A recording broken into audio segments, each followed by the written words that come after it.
People routinely miss the risks of meditation. And I just like to riff on this for a moment because people are getting hurt. They're turning to mindfulness and meditation so that they get benefit. And it's as if there's this willful ignorance in the meditation community about trauma and how it works. And it's like they really don't know whether or not it's going to help. And the people who are practicing meditation very often don't realize that it can make you worse. It can aggravate trauma. And you may be one. I remember saying, yeah, it can aggravate trauma. And they're like, what? I thought it was good for trauma.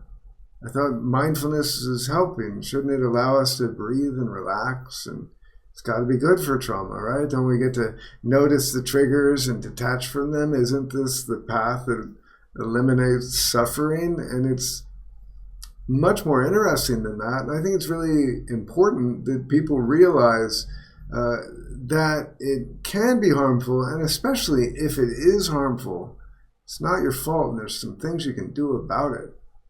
It can be really important, and it can cause very serious problems in one's life. So understand this, that if you take a classroom of students and teach them all mindfulness, the ones who are struggling will struggle more because they're more aware of their triggers, and so the triggers fire more, so they struggle more. It really makes sense. It's a shame that it's not recognized when it's happened.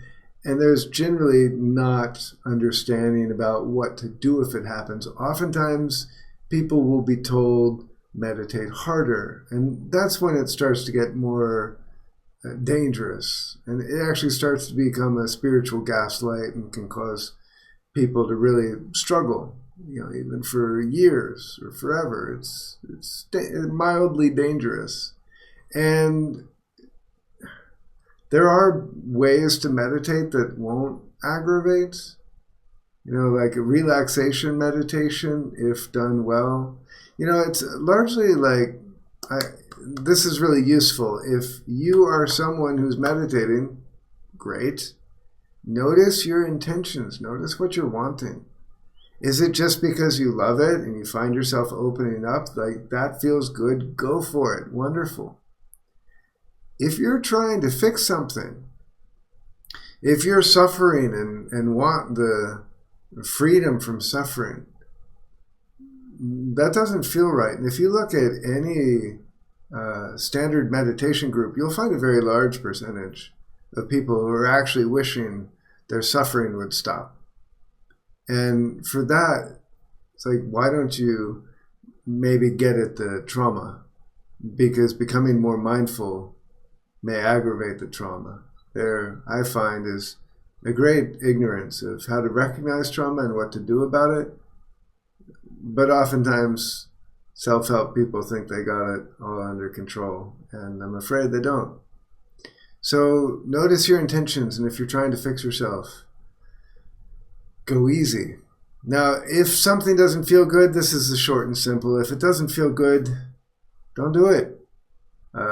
With the caveat that, yeah, you can go ahead and do it and go crazy. Just don't set your compass to your suffering. Like feel free to face the difficulty, but don't get in the habit of just always forcing yourself to look at what you don't like. It's not a beautiful way to live. I hope this is useful. If anyone needs help, be in touch. Wishing you the best. Bye-bye.